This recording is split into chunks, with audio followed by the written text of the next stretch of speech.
Queridos, vamos continuar nossa saga, nossa dinâmica aqui em Marcos, né? Evangelho segundo escreveu Marcos. Ele é o mais curtinho. Nós já estamos no capítulo 10. Se você piscou o olho, você perdeu aí alguma parte de 16 capítulos, tá bom? Nós vamos ver o 10º capítulo, ou seja, nós já passamos da metade. Não precisa ser nenhum expert em matemática. Até eu sei, tá vendo? Já passou da metade. Marcos, capítulo de número 10.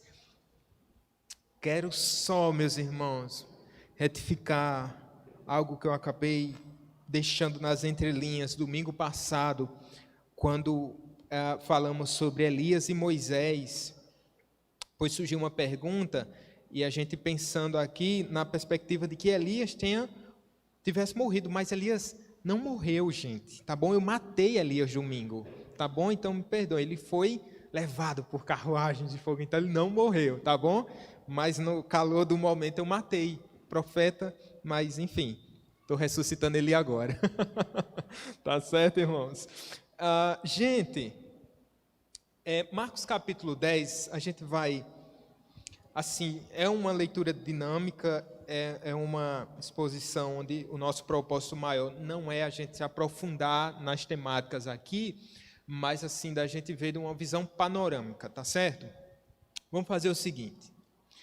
Eu quero ler nesse primeiro momento com vocês os 12 primeiros versículos, a partir do momento que a gente vai, no passo a passo, a gente vai lendo outra porção desse texto, tá bom? Vamos lá. Jesus atravessa o Jordão, estamos no capítulo 10 de Marcos, vamos ler, diz assim: Levantando-se Jesus, foi dali para o território da Judéia, além do Jordão, e outra vez as multidões se reuniram junto a ele e, de novo, ele as ensinava segundo o seu costume. E aproximando-se alguns fariseus, o experimentaram, perguntando-lhe: é lícito ao marido repudiar sua mulher? Ele lhes respondeu: que vos ordenou Moisés? Tornaram eles: Moisés permitiu lavrar carta de divórcio e repudiar.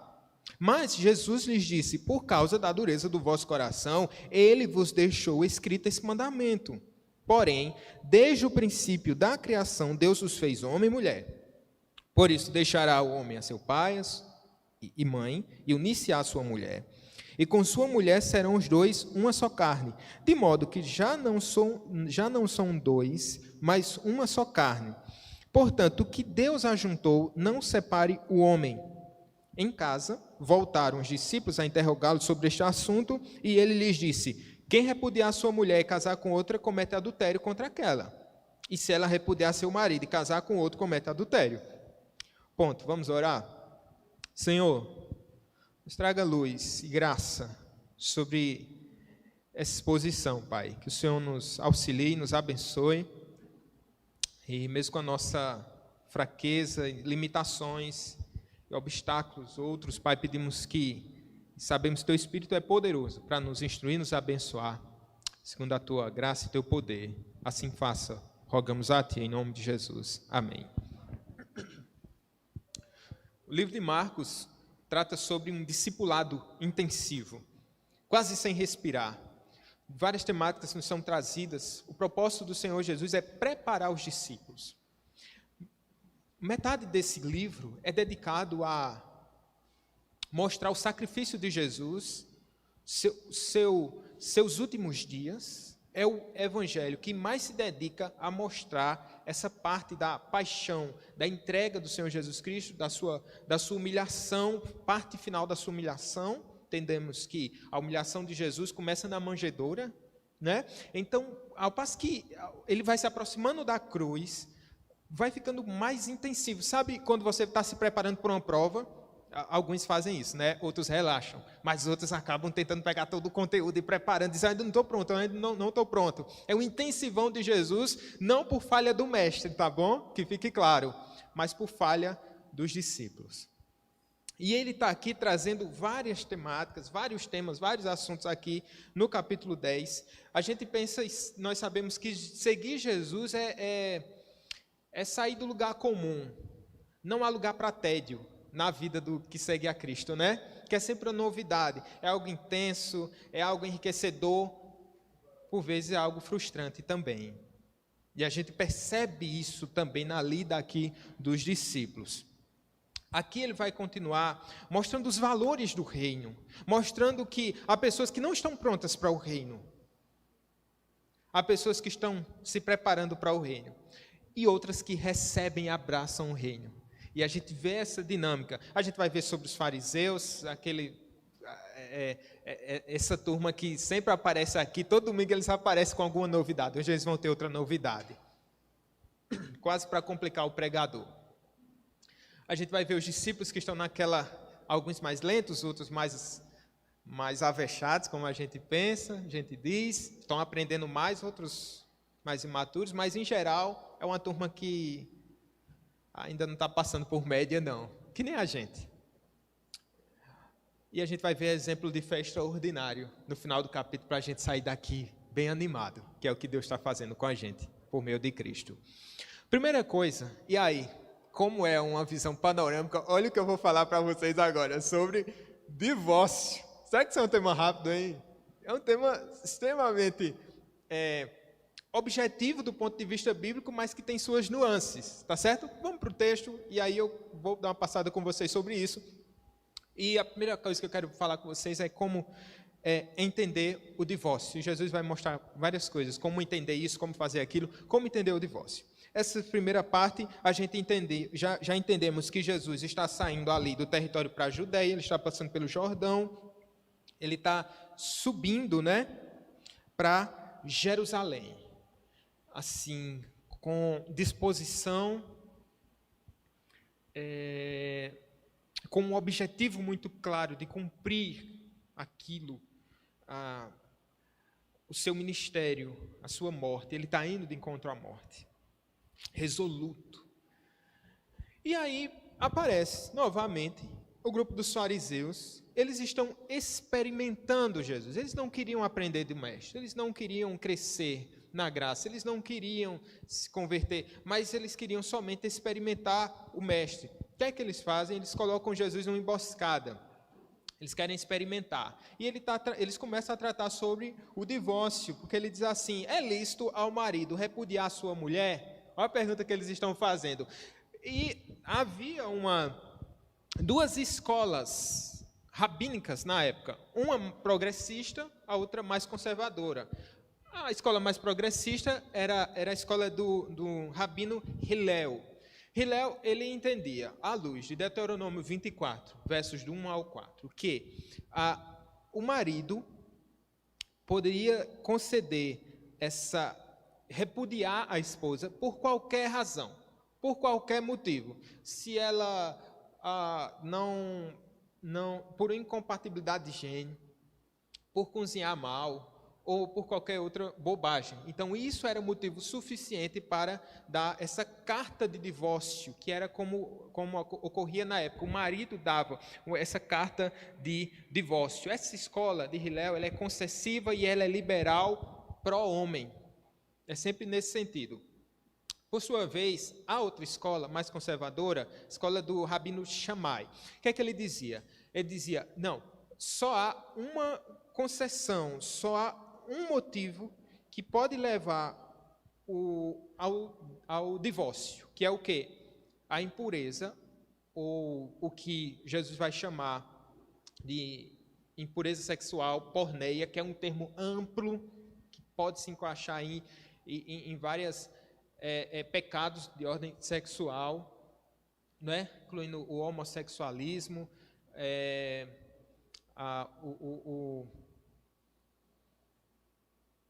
a questão de você ter relações com pessoas da mesma família, a palavra me saiu agora da mente, incesto, certo?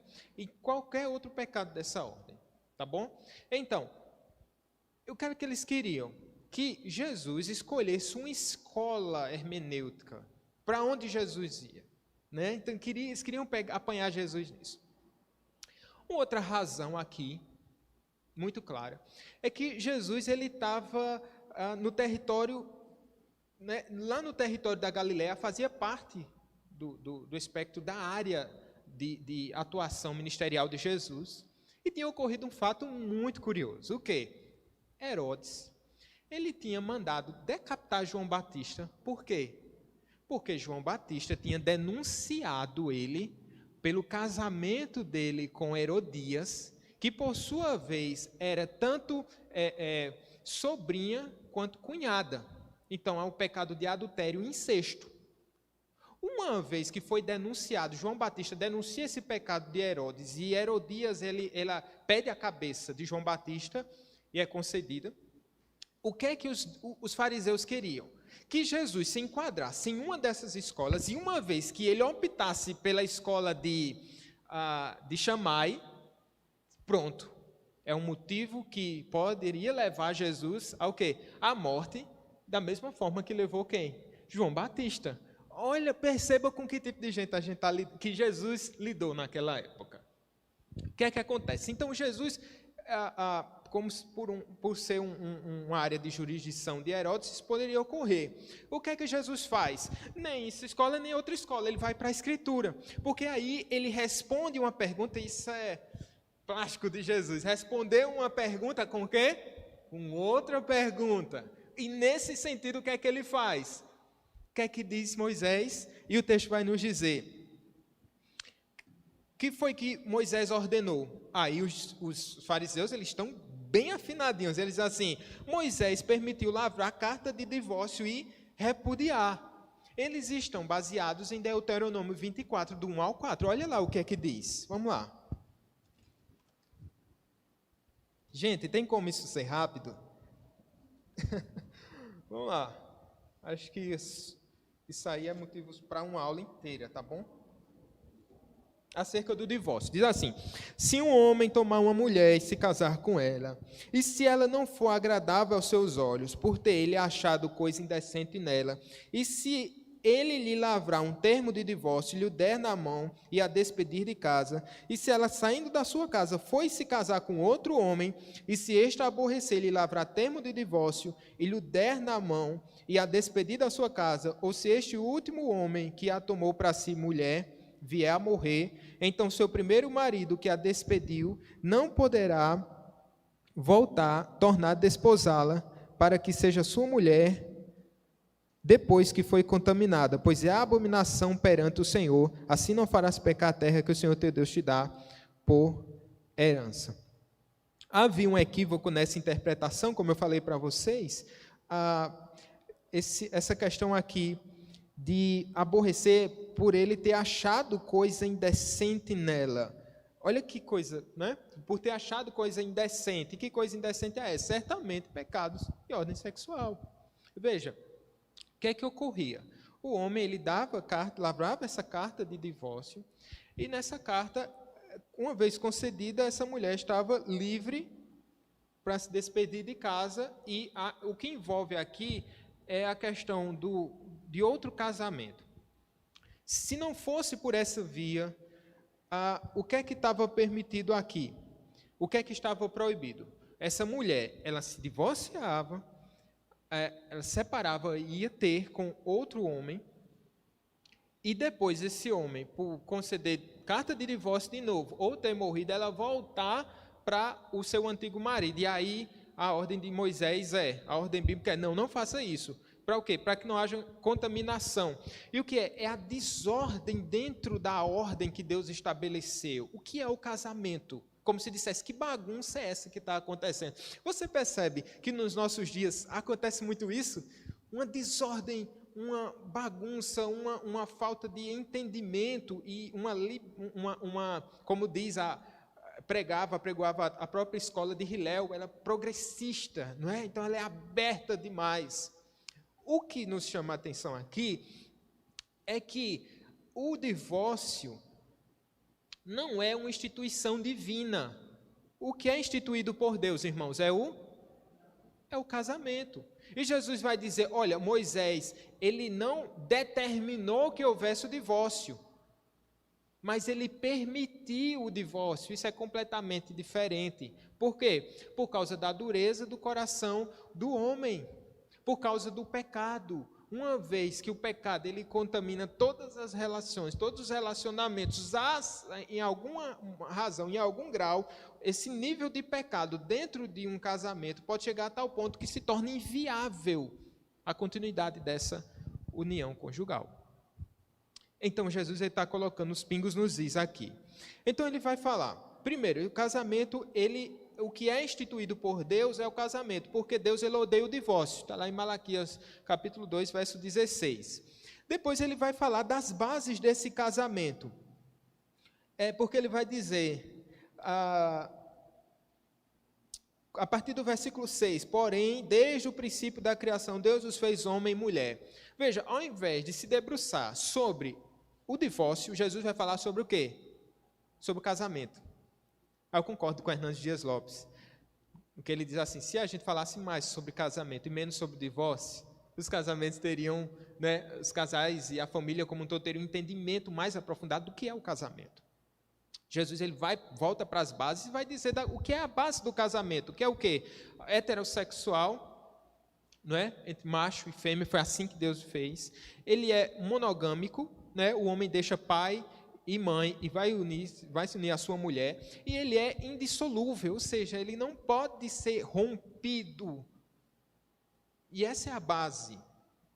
Mas entra aí, dentro do pecado desse mundo quebrado, a questão do divórcio. E o divórcio, sim, é uma instituição humana.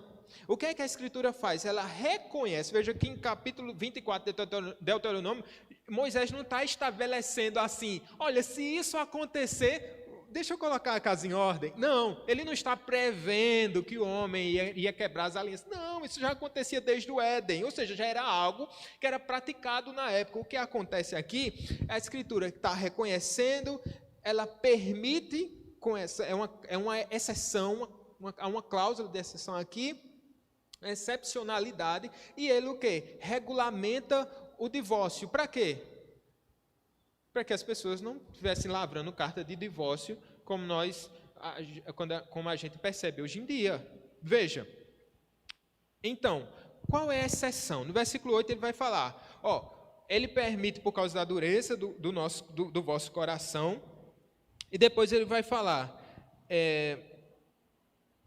o versículo 9, ele trata dessa questão do casamento ser indissolúvel, que Deus uniu, o que Deus ajuntou, não separe o homem. Aí tem gente que diz assim, não, eu casei, mas eu era muito novo. Eu casei, mas assim, foi forçada a barra, ou por alguma outra questão. Mas assim, o casamento, aí ele diz assim, o sujeito pode dizer, não foi Deus que uniu não, esse negócio não. Gente, qualquer casal no mundo, unidos, uma vez eles foram unidos por Deus, porque o princípio foi estabelecido por Deus. Entende? Então, o que é que ocorre? As exceções, uma das exceções aqui, Jesus vai dizer, e a outra está lá em 1 Coríntios, capítulo 7, a partir do versículo 10. Jesus está falando dentro de um ambiente não sincrético, mas um ambiente religioso dos judeus. Para os judeus, ele diz o seguinte, a partir do versículo 10, os discípulos eles vão ficar com essa indagação, mas Marcos não traz esse esclarecimento, mas Mateus vai nos falar, tá bom? O que eu estou falando aqui é pegando a base de Mateus, porque está dentro desse princípio aqui. Mateus vai nos dizer lá que o casamento ele só pode ser concedido, o divórcio só pode ser concedido porque se houver um pecado da porneia, no caso, a questão do adultério, como diz em Mateus 5,32. Eu, porém, vos digo, qualquer que repudiar sua mulher, exceto em caso de relações sexuais ilícitas, a expõe a tornar-se adúltera, e aquele que casar com a repudiada comete adultério. É essa a primeira exceção aqui que a Bíblia nos mostra, esse pecado de ordem sexual. Os discípulos eles começam a achar muito pesado esse discurso, só que ele esclarece aos discípulos, e isso a gente vai ver muito no Evangelho de Marcos, Jesus dando maiores esclarecimentos em particular aos discípulos. Por isso a gente volta para o texto, e os discípulos, voltando para casa, eles interrogam sobre esse mesmo assunto. E eles dizem, e Jesus vai dizer, quem repudiar sua mulher ou casar com outra, comete adultério contra aquela. E se ela repudiar seu marido e casar com outro, comete adultério. Veja, aí em Mateus capítulo 19, no versículo 10, sabe o que é que os discípulos dizem? Assim, não convém casar. Não convém casar, porque é muito pesado. Uma vez casado e separado, a não ser por questões de adultério, a Bíblia vai dizer assim, olha, se você casar com outro, e aí vai dizer ambas as partes, a não ser a parte prejudicada, ela tem essa liberdade de quê? De casar-se, contrair outro casamento. Mas a parte que pecou, não. E Jesus, ele não vai diminuir assim o critério. Ele não vai abrir uma exceção e vai colocar os princípios assim de maneira mais fluida, né?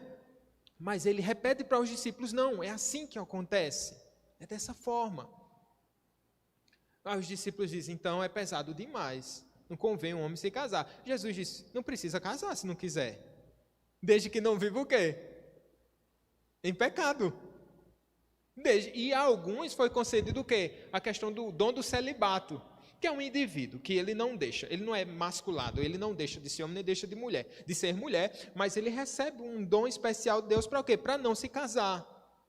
E Jesus disse, isso é uma possibilidade, certo? Mas uma vez que a gente estabelece, a gente se une a um homem ou a uma mulher, obviamente, né? Casamento heterossexual, então essa base, esse princípio e essa testemunha, e ele, o próprio Deus, que estabelece essa união.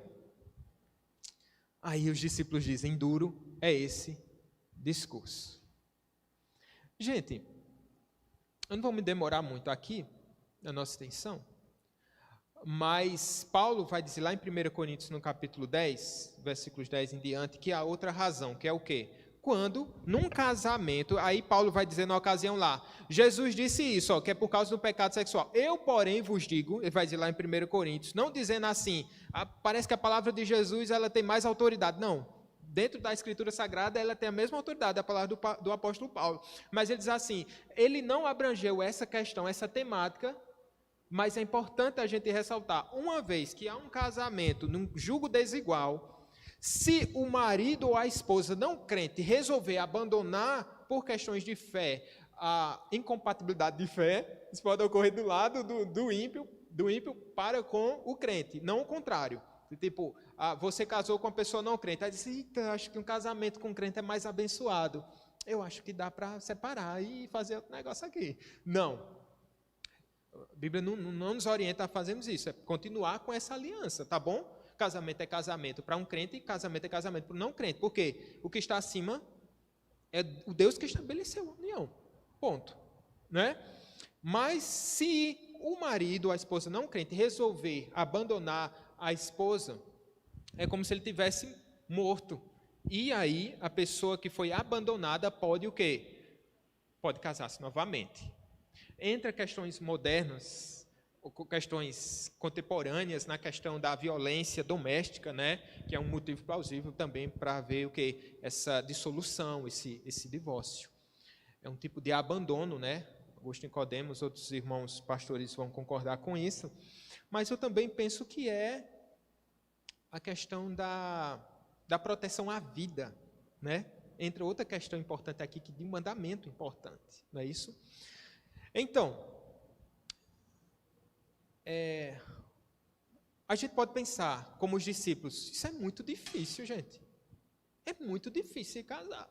Então, você tem duas opções. Repense, pense bem antes de casar. Mas também se lembre que o Deus que estabeleceu o casamento é o mesmo Deus que dá a graça para quê? Para que o casamento prossiga, para que o casamento continue. E outra coisa, para quem diz, casamento é muito difícil. Lembre-se que você é noiva do Senhor e você tem um compromisso com Ele. E eu penso que seguir a Cristo é o grande desafio, e você, se fizer uma análise honesta, você vai dizer como é difícil, como é duro seguir a Jesus. Mas eu pergunto a você, de onde você tem recebido graça sobre graça para seguir o Mestre? E é nessa relação, e eu vou partindo para uma temática mais de discipulado, e é nessa relação com o próprio Deus, onde Ele oferece perdão, onde Ele oferece graça. Diferentemente, nós temos esse relacionamento com Deus que é perfeito, mas Ele derrama graça para quê? Para que no casamento a gente possa ser santificado, possa haver perdão, possa haver reconciliação. O grande ponto é que as pessoas, elas têm o divórcio como a primeira opção, primeiríssima opção. E o quê? O que a Bíblia nos apela aqui é para que haja o quê? Reconciliação, para que haja perdão. Em último caso, dentro do que a Bíblia estabelece, pode assim haver essa concessão, pode haver esse divórcio. Há questões de irmãos que foram casados ainda também no tempo da insensatez, no tempo da incredulidade, não é? E que não tinham o temor do Senhor, e que também é algo a ser trabalhado em particular. As pessoas, elas não tinham esse temor do Deus vivo, né? E talvez, se na época tivessem preservado o matrimônio, enfim. Mas vamos passar para outra parte. Dá para a gente ficar aqui até não sei que horas, não é isso? Mas assim, de maneira razoável, é isso que o Senhor Jesus está nos mostrando aqui. Como receber o reino? Como entender o adultério foi a primeira questão. Segundo, como receber o reino? Do versos 13 ao 16, as crianças, elas adentram agora de novo esse ambiente, né, do discipulado de Jesus. E o que é que ocorre? Jesus, ele está passando aqui, deixa eu olhar para o texto, foram trazidas algumas crianças para que as tocasse, né? Então, os pais levavam essas crianças, certamente, e o que é que os discípulos estavam fazendo?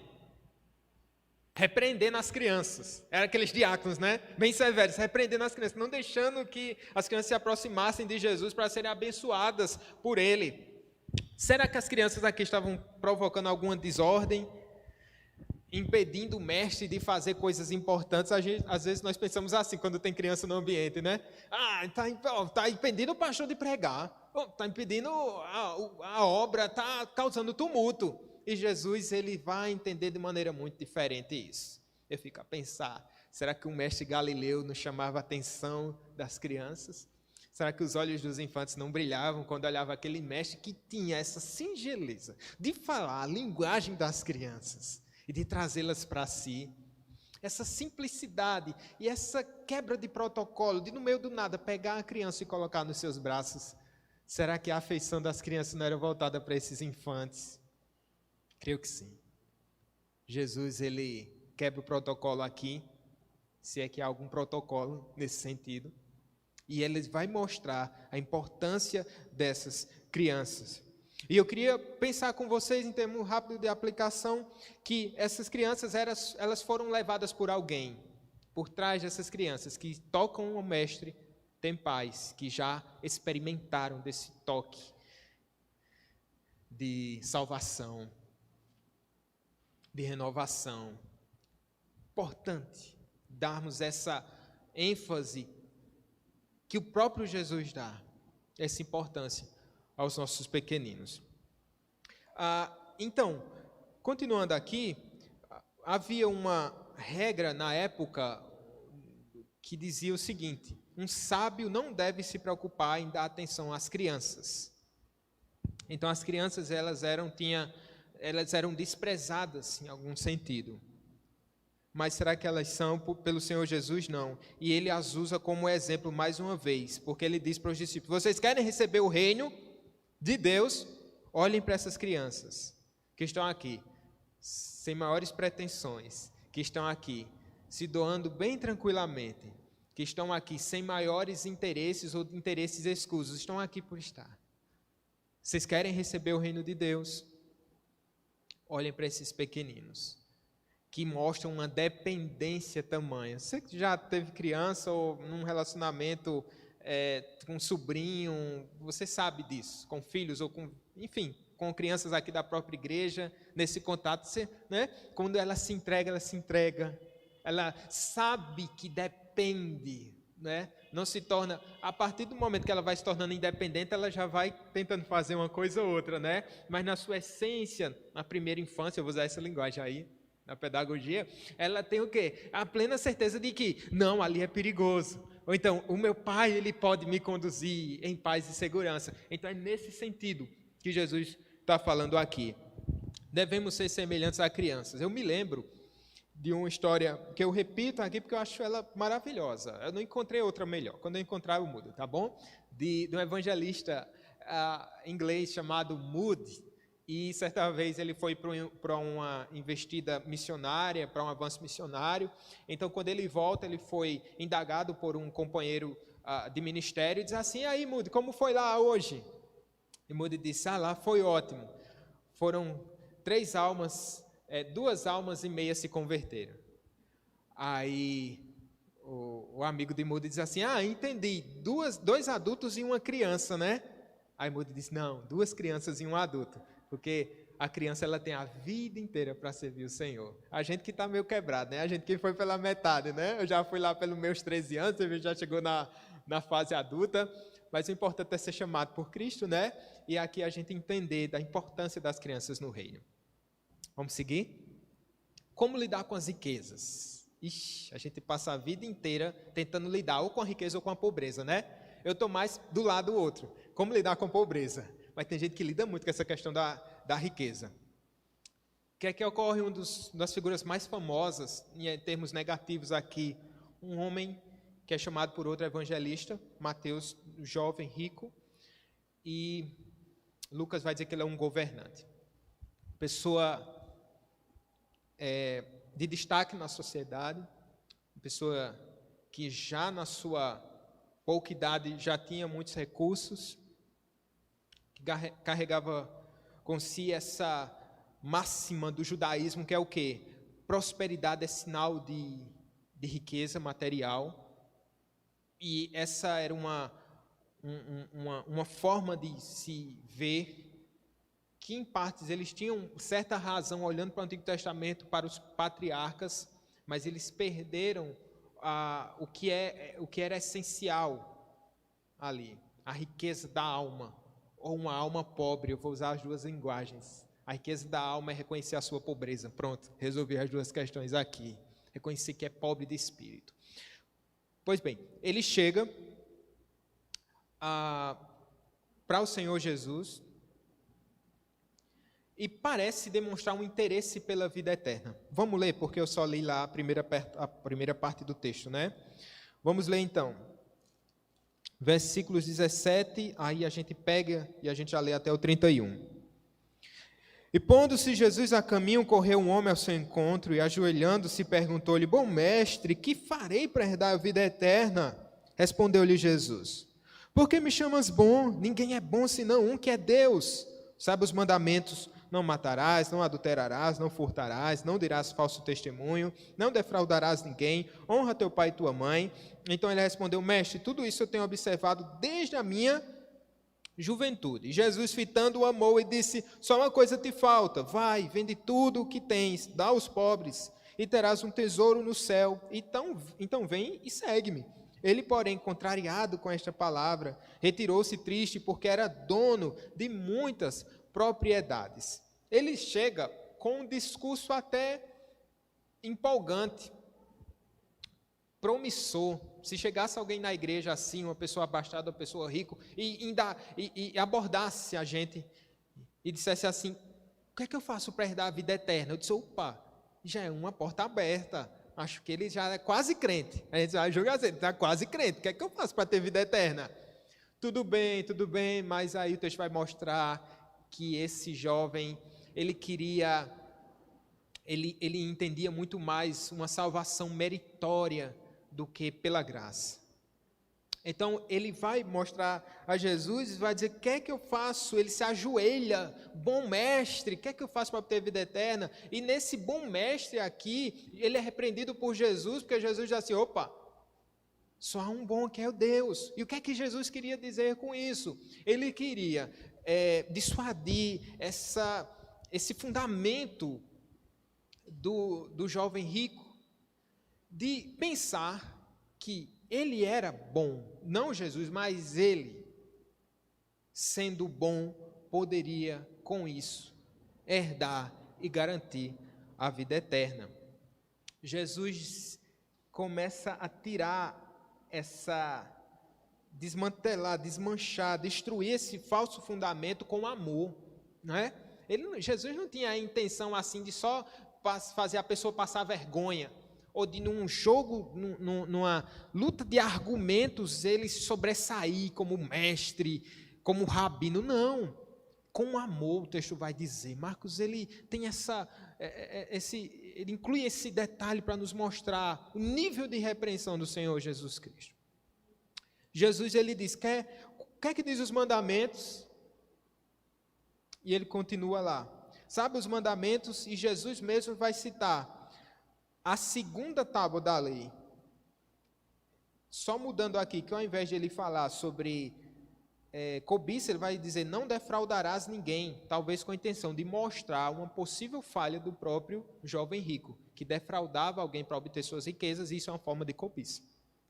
Pois bem, ele vai dizer isso, aí o jovem rico, ele responde de pronto, mestre, passei.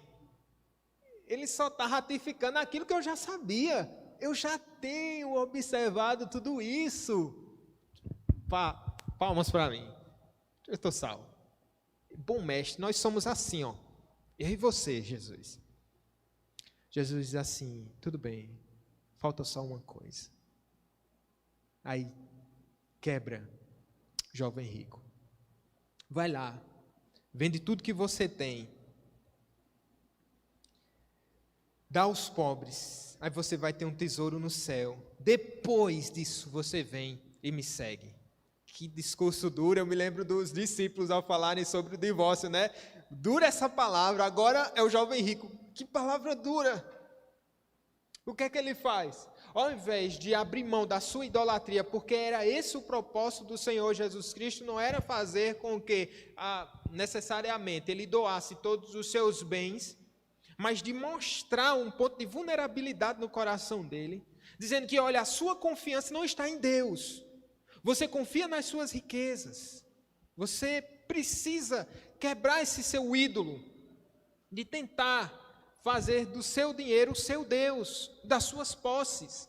E o texto vai dizer que ele sai entristecido, porque era dono de muitas propriedades. Esse é um empecilho.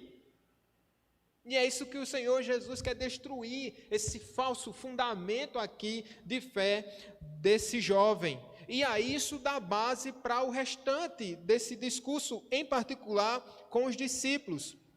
Então Jesus, olhando ao redor, verso 23, disse aos seus discípulos, vocês estão entendendo o que é que Jesus está ensinando aqui? Havia uma experiência, e Jesus em particular, ele aprofundava esse ensino para os seus discípulos. E nesse aprofundar dessa temática, Jesus ele vai falar algo importante para os discípulos aqui, mostrando que é mais fácil um camelo entrar pelo fundo de uma agulha do que um rico herdar o reino dos céus. E aqui ele vai falando dos perigos da riqueza, e por isso ele vai dizer, quão dificilmente entrarão no reino de Deus os que têm riqueza. Mas não é que é proibido entrar rico no céu. A gente vê o exemplo de várias pessoas ricas na Bíblia que eram piedosas, né? A gente vê o exemplo de José de Arimateia, a gente vê os próprios reis de Israel, que eram pessoas abastadas, o próprio Salomão. A gente vai ver outros tantos exemplos no Novo Testamento, de pessoas que tinham posse, que tinham propriedades, mas que eram piedosas. Perceba, aí ele vai começar a falar do perigo dessa riqueza, e é algo que a Bíblia vai nos mostrar, né? 2 Timóteo vai nos dizer que esse amor ao dinheiro é a raiz de todos os males. E eu sempre lembro do Charles Spurgeon, que ele diz assim, aos pobres do Senhor e os pobres do diabo, e aos ricos do Senhor e os ricos do diabo.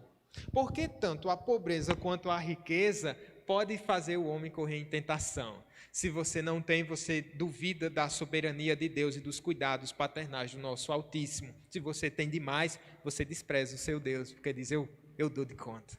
Está indo tudo bem. Então, são dois extremos, mas que ambos eles fazem florescer e mostrar aqui, destacar o ídolo da nossa confiança em qualquer coisa que não seja o nosso Deus, o nosso Senhor. Os discípulos, mais uma vez, eles começam a pensar nesse discurso e ele diz assim, quem pode ser salvo então? Porque isso fazia parte da própria teologia dos judeus, a riqueza como sinal de prosperidade e de bênção. Então eles vão dizendo no versículo 26, como se dissesse, então ninguém pode ser salvo. Jesus fitando neles o olhar, então é mais uma vez um olhar de amor, de cuidado, de interesse pelos seus. Ele vai dizer assim, para os homens é impossível, contudo não para Deus, porque para Deus tudo é possível.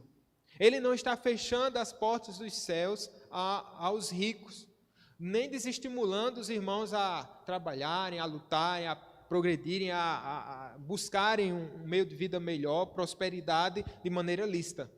Ele está o quê? Desencorajando aqui uma busca desenfreada pela riqueza e fazendo com que esses que assim o fazem, pratiquem esse amor pelo dinheiro, eles esqueçam do Senhor. Esse é o ponto. Tudo é possível. E na verdade, eu vou abranger aqui, porque ser salvo, do ponto de vista humano, é impossível. Impossível. Quem nunca pecou? Quem nunca botou sua confiança em recursos, em bens, em saúde, no intelecto, num parente, numa herança? Quem nunca? Mas ainda bem que para Deus não há impossível. E que qualquer homem que piedosamente, com o coração quebrantado, buscar o Senhor, ele pode ser salvo. E essa é a grande mensagem aqui. A salvação para os ricos, a salvação para os pobres, a salvação por meio daquele que, sendo rico, se fez pobre para nos dar as riquezas do reino dos céus. E se você entende que a sua maior riqueza é Cristo Jesus, você vai olhar para aquilo que você tem, conta bancária, recursos, bens, ou a falta deles, de uma maneira diferente. Você vai dar glória a Deus. Você vai reconhecer que tudo vem dele. E aquilo que você não tem é porque você não precisa. Porque, afinal de contas, você já tem o bom pastor. Vamos seguindo aqui. Vamos lá. A verdadeira riqueza, ela é alcançada quando se segue a Jesus, com benefícios e perseguições. Dos versos 29 ao 31, tornou Jesus. Vamos ler juntos essa parte? Versos 29 ao 31, ainda finalizando o argumento anterior. Tornou Jesus e disse, em verdade vos digo, vamos ler juntos? Tornou Jesus, em verdade vos digo, que ninguém há que tenha deixado casa, ou irmãos, ou irmãs, ou mãe ou pai, ou filhos ou campos, por amor de mim e por amor do Evangelho, que não receba já no presente o cêntuplo de casas, irmãos, irmãs, mães, filhos e campos, com perseguições, e no mundo por vir a vida eterna. Dois princípios aqui. Essa riqueza verdadeira é alcançada quando se segue a Jesus. Essa herança que a gente, por assim dizer, já recebemos automaticamente, compulsoriamente, quando já nos achegamos aos pés do Senhor Jesus Cristo. É uma garantia o quê? Que o Senhor há de suprir, de cuidar, e Ele está falando dos valores do reino dos céus. É como se fosse aqui uma criptomoeda, né? Assim, você não consegue pegar, você não toca, mas diferentemente do Bitcoin, né, que teve uma queda, eu não tenho essa, dificilmente eu tenho até moeda normal, imagina criptomoeda. Eu falei para você, meu problema é da pobreza, né? Aí, a diferença é que a criptomoeda ela tem um valor assim, imensurável, super valorizada, mas assim, você tem que ser um investidor do reino. Você tem que entender que o reino de Deus é uma pérola de grande valor, entende? Então Jesus está mostrando aos discípulos uma forma diferente de ver o que é riqueza. Ser rico é estar em comunhão com Deus. Ser rico é ter igreja, ter irmãos. Ser rico é saber que seja o pouco, seja o muito, é Deus, o Deus de toda dádiva que tem te abençoado. Esse é o grande valor do reino de Deus. Agora, para que ninguém distorça as palavras de Jesus e crie uma teologia da prosperidade, o pior é que fazem, mesmo assim, né? Ele diz assim, com perseguições. Tem esse parêntese aí. Você recebe tudo e as perseguições vêm. Porque até as perseguições, nesse sentido, é bênção de Deus para a vida do cristão. Para quê? Para que ele pare de confiar nas coisas desse mundo e passem a confiar cada vez mais no Senhor, no Rei dos Reis, no supridor de todas as coisas. Então, perseguições também vão vir. Ele está deixando as coisas muito claras aqui para os discípulos. Talvez aqui já mostrando que o próprio Tiago, porque a passagem aqui, me perdoe a falha, a passagem aqui está mostrando a discussão entre Tiago e João. Estou voltando, né? Orem pelo pastor. Estou voltando aqui porque a questão está havendo uma discussão entre os discípulos para saberem quem é o maior. E um está dizendo, quem é que vai sentar? Eu quero sentar à tua direita e outro à tua esquerda. Está resolvido, está fechada a questão. Outro evangelho vai dizer que é a mãe de Tiago e João que entrou na parada. Diz assim, arruma um lugarzinho melhor para os meus filhos. Sabe como é, né? Estão te seguindo, deixaram tudo que tinha. Dá um jeito aí, Jesus. Olha os meninos como são bons, né? Estão te seguindo direitinho. Arruma um lugar aí para eles. E Jesus, para também confrontá-los e mostrar essa diferença desse valor do reino de Deus, está mostrando essa verdade preciosa a eles. Dito isso, eu vou voltar aqui para o texto, né, gente? Deixa eu só fechar aqui. Porém, muitos primeiros serão os últimos e os últimos primeiros. E aqui ele está estabelecendo a norma do reino de Deus, que ele vai dar uma ênfase maior na sequência do texto. Irmão Júnior.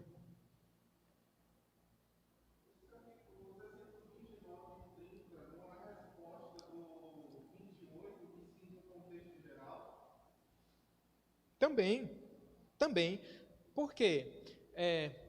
O irmão Júnior está perguntando se o capítulo, versículos 29 e 30, não é uma resposta ao contexto geral e não somente ao contexto imediato.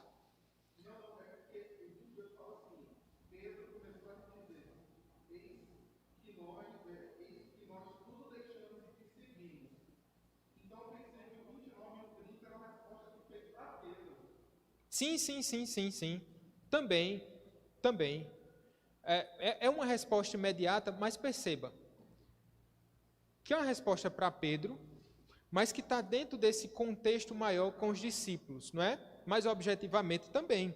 É uma boa observação. Veja, eles deixaram tudo e seguiram a Jesus.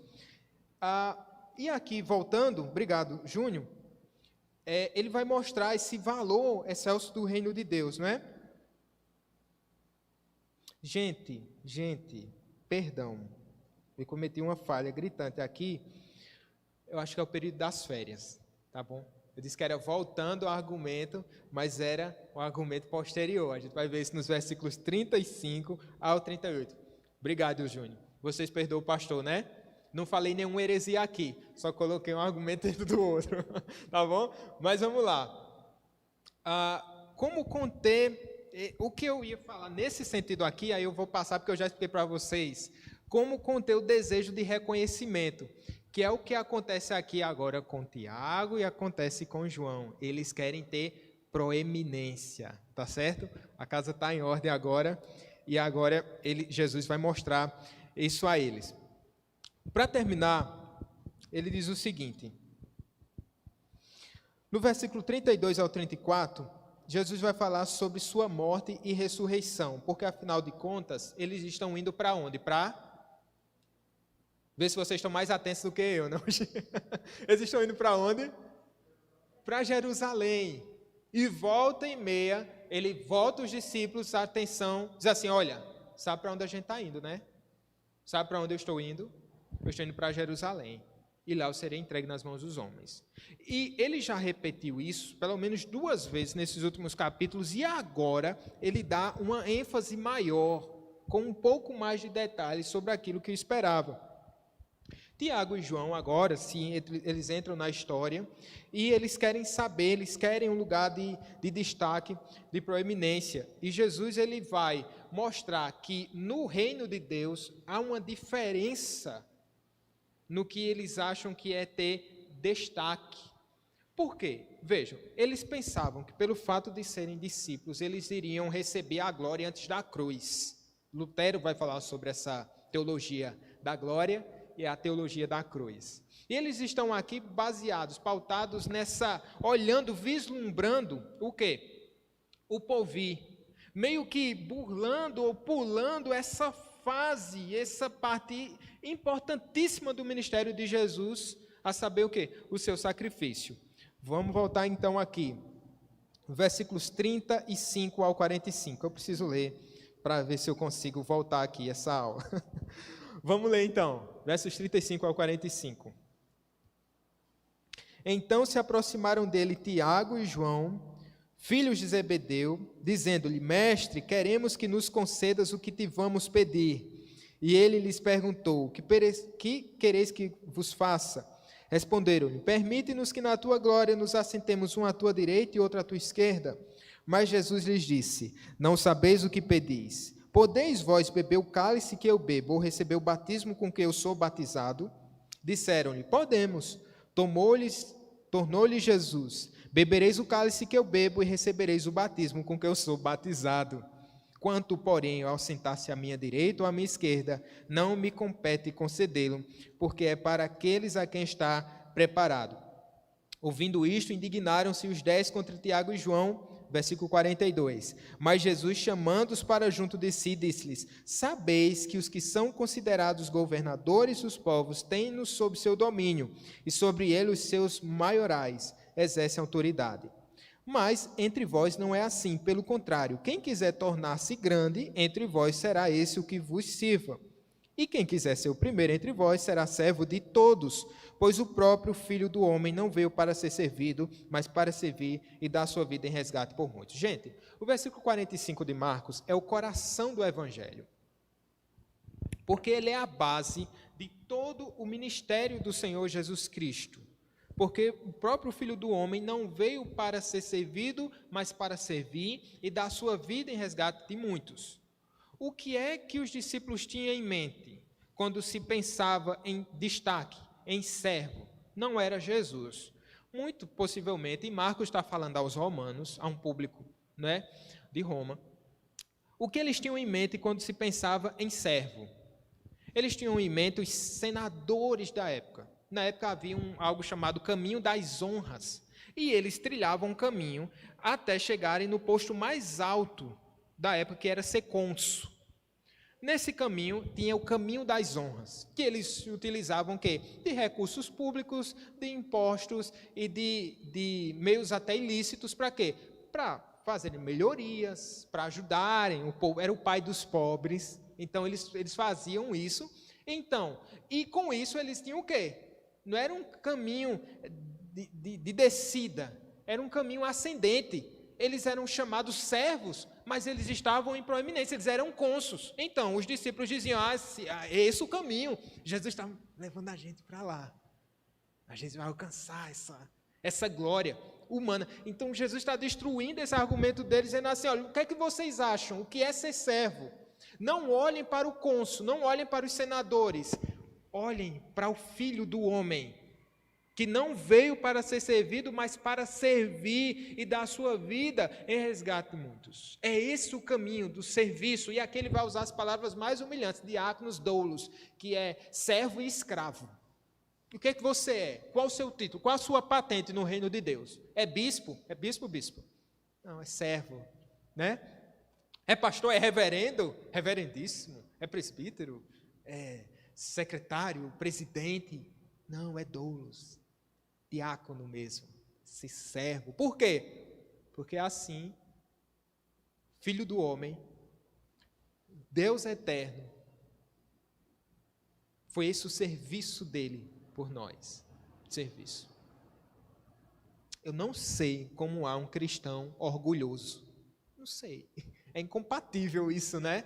Ou ensimesmado. De quê? Se o nosso mestre é servo de todos, não há razão nenhuma. Não há razão nenhuma. Mas a gente precisa estar sempre olhando para o exemplo de Cristo. A gente tem uma tendência tão grande a se orgulhar, não é? Tão grande, tão grande, tão grande. Eu penso lá em casa em deixar na porta, assim, quando eu estiver entrando, uma bacia com água e uma toalha, né? Para me lembrar assim, eu sou um servo, não sou nada. E eu preciso lembrar isso todos os dias. Por quê? Porque nós temos essa tendência de, não sendo nada, pensarmos ser alguma coisa. Por quê? Não sei. Aliás, eu sei. Adão explica isso bem. E o Éden nos mostra isso. Mas o nosso próprio eu, nossa guerra contra a carne, faz isso. Isso é só um dos pecados que a gente enfrenta, não é mesmo? Vamos encerrar mostrando outro supremo, bendito, especial modelo de humildade, que é de um cego. O capítulo termina assim, versículos 46 ao 52.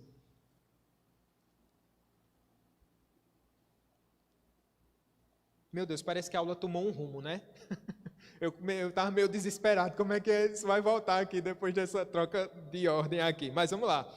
Vamos ler dos versículos 46 ao 52. E foram para Jericó.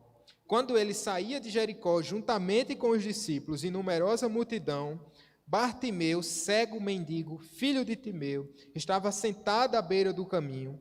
E ouvindo que era Jesus o Nazareno, pôs-se a clamar: Jesus, filho de Davi, tem compaixão de mim. E muitos o repreendiam, para que se calasse. Mas ele cada vez gritava mais: Filho de Davi, tem misericórdia de mim. Parou Jesus e disse: chamai-o. Chamaram então o cego, dizendo-lhe: tem bom ânimo, levanta-te, ele te chama. Lançando de si a capa, levantou-se de um salto e foi ter com Jesus. Perguntou-lhe Jesus: que queres que eu te faça? Respondeu o cego: mestre, que eu torne a ver. Então Jesus lhe disse: vai, a tua fé te salvou. E imediatamente tornou a ver e seguia a Jesus estrada afora.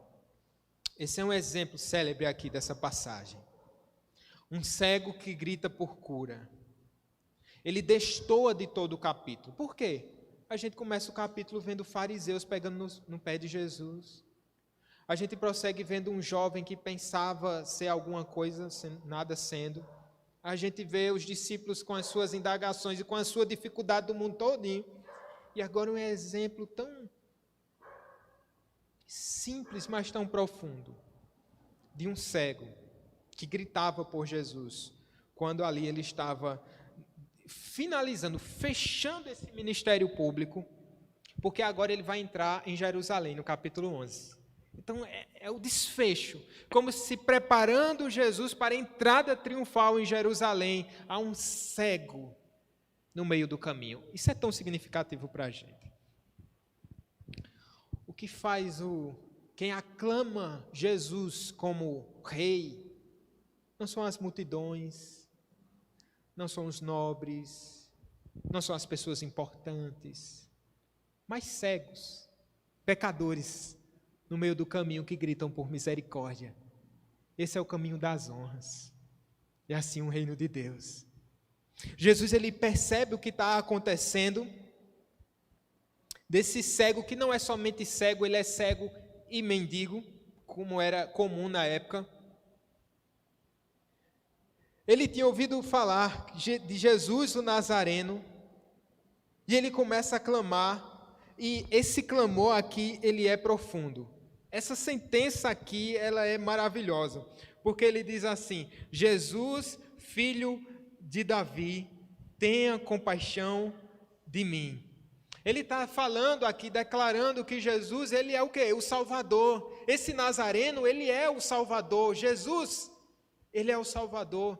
Ele é filho de Davi, ele é o prometido de Deus, o Messias prometido. Quando muitos ali estavam cegos, um cego consegue ver pelos olhos da fé. E filho de Davi, eu creio que tu és o prometido para salvar-nos. tem compaixão de mim. O Senhor que é Salvador, o Senhor que é Messias, o Senhor veio para os contritos e quebrantados, para os cegos mesmo. E por isso ele diz, tem compaixão de mim. Eu preciso do Senhor, a minha salvação está em ti. Só o Senhor pode me tirar desse estado. Jesus para no versículo 49 e diz, chamai-o. E o cego é chamado, porque todos estavam repreendendo ele antes. Aí o pessoal começa a mudar o discurso. Levanta-te. Tipo assim, chegou a tua vez. Imagino eu que tantas pessoas esperando esse chamado, ou tocando em Jesus, e Jesus para, diz, chamai-o. É a hora dele, é a vez dele ser assistido. Jesus escuta esse homem. As pessoas meio que empurrando e conduzindo. Vai, ele te chamou. Algo novo vai acontecer na sua vida. E o verso 49, verso 50 diz que ele lança de si a capa, levantou-se de um salto e foi ter com Jesus. Jesus lhe pergunta, que queres que eu te faça? Uma pergunta simbólica. Eu quero ver. O que é que você quer? O que é que Jesus quer fazer nessa pergunta? Ele quer provocar a fé. E a declaração de fé é algo importante na Bíblia. A declaração de fé é algo importante para Jesus. Ele valoriza isso. Aquele que me confessar diante dos homens, eu o confessarei diante do meu Pai que está nos céus. Romanos vai falar no capítulo 10, versículo 9, né, que a gente precisa declarar com nossos lábios e crer com o nosso coração que Deus ressuscitou Cristo dentre os mortos. Veja que a confissão é parte importante da nossa fé. Algumas pessoas resistem no ato de ser batizado ou de virem à frente professando sua fé publicamente, porque elas desvalorizam isso, acham isso de menor valor, mas não, isso é uma declaração para a igreja e isso é importante. E por trás disso há talvez uma timidez tamanha de declarar ao mundo que você serve ao Senhor. E veja, isso é rompido aqui pelo Senhor Jesus. O que é que você quer? E há um público ali, eu quero ver. E Jesus, ele opera esse último milagre antes de entrar em Jerusalém. Vai, a tua fé te salvou. E imediatamente tornou a ver e seguia a Jesus estrada fora. É isso que acontece. O Senhor Jesus operando de maneira maravilhosa. Eu creio que Jesus, filho de Davi, tenha compaixão de mim, é uma frase que abala o céu, que chama a atenção de Deus, que fazem tremer os cadeados dos portais eternos. É com essa frase que dita não somente, não é, como simbolicamente, mas de todo o coração, com quebrantamento. Essa frase abre os portais da eternidade. Ela chama a atenção do Senhor Jesus, que age com misericórdia, com graça. Eu creio que a maioria de nós que estamos aqui nessa noite, nessa manhã, um dia disseram, Jesus, filho de Davi, tenha compaixão de mim. E o que foi que Jesus fez com você? Fez comigo. Eu era cego e agora vejo. Que maravilha. Assim a gente encerra esse capítulo, irmãos. Aprendemos a ser discípulos de Jesus no casamento, resistindo ao divórcio, mas buscando perdão, buscando reconciliação. Devemos receber o reino de Deus como crianças. Devemos ter Cristo como nosso maior tesouro e assim nós não seremos dominados pelo amor e pelas riquezas. Se o dinheiro e o prestígio ditam as regras desse mundo, no reino de Deus devemos ser como servos, como escravos, assim como é o nosso Mestre Jesus. O verdadeiro discípulo busca somente misericórdia e após recebê-la, sabe o que é que acontece?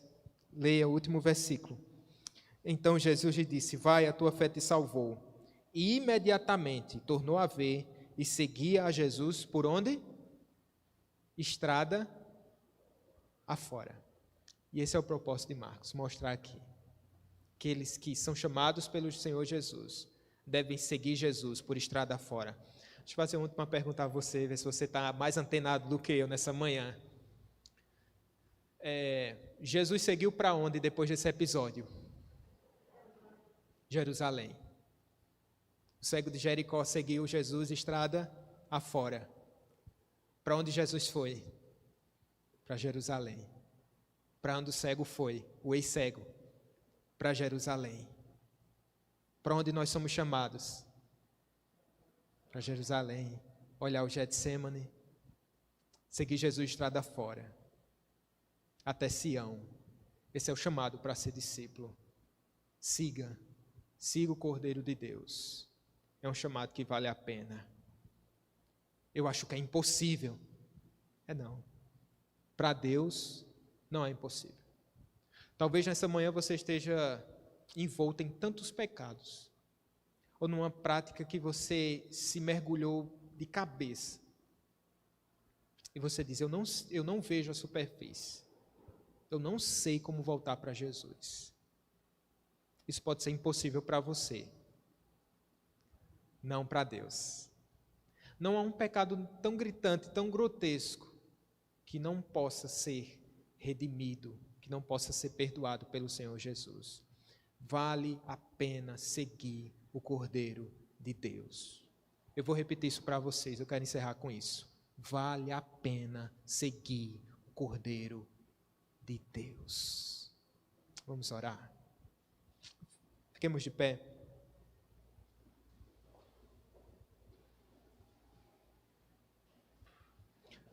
Senhor, nós estamos aqui, Senhor, porque vale a pena te seguir. Nós estamos aqui porque o Senhor teve compaixão de nós. Nós estamos aqui como teus discípulos e aprendendo tantas coisas, repetidas vezes, às vezes a mesma lição, mas o Senhor é tão paciente, tão gracioso conosco, que tem nos ajudado, que tem nos auxiliado, que tem nos abençoado. Meu Deus, eu oro pela vida da tua igreja, pelos nossos casamentos. Derrama da tua graça, da tua bênção sobre nós. Derrama sobre os nossos filhos a tua bênção, Pai. Que assim como essas crianças foram levadas para tocarem em Jesus, nós queremos trazer os nossos. Queremos trazer também os pequenos discípulos aqui da igreja do Catolé, os nossos vizinhos. Meu Deus, se a nossa confiança tem sido pautada na riqueza ou na pobreza, na escassez ou em qualquer outra coisa, eu peço ao Senhor que tenha misericórdia de nós e quebre esse ídolo do nosso coração. Faça-nos ver a riqueza que nós já temos, casas, irmãos, mães, pais, sofrimento e o reino de Deus. Faça-nos ver essa joia de precioso, imensurável valor, que é Cristo Jesus. Se temos buscado a honraria dos homens, estamos frustrados, porque não fomos reconhecidos ou não temos sido reconhecidos como tais. Queremos o caminho das honrarias. Possamos olhar para o caminho da cruz, como cegos, como Bartimeu, clamando: Jesus, filho de Davi, tenha compaixão de mim. Tenha compaixão das nossas vidas. Queremos ir contigo para Jerusalém, Senhor. Queremos carregar a nossa cruz. E queremos desfrutar, já hoje, dessas bênçãos preciosas do reino. E as bênçãos reservadas para o povo vir. Louvado seja o nome do Senhor. Amém. Recebamos a bênção, meus irmãos. Que a maravilhosa graça do nosso Senhor e Salvador Jesus Cristo, que o amor de Deus, o nosso eterno, bondoso e misericordioso Pai, e que as doces consolações do Espírito Santo sejam sobre cada um de vós, queridos irmãos, sobre a igreja de Cristo, espalhada por toda a terra, desde agora e para sempre. Amém. Amém. Amém, meus irmãos. Até mais tarde, né? Até às 18 horas estaremos cultuando ao Deus vivo. Você que está em casa ou está vindo do litoral, enfim, dá tempo de chegar aqui até às 18, venha para a igreja, tá certo? Deus abençoe a todos. Um bom domingo.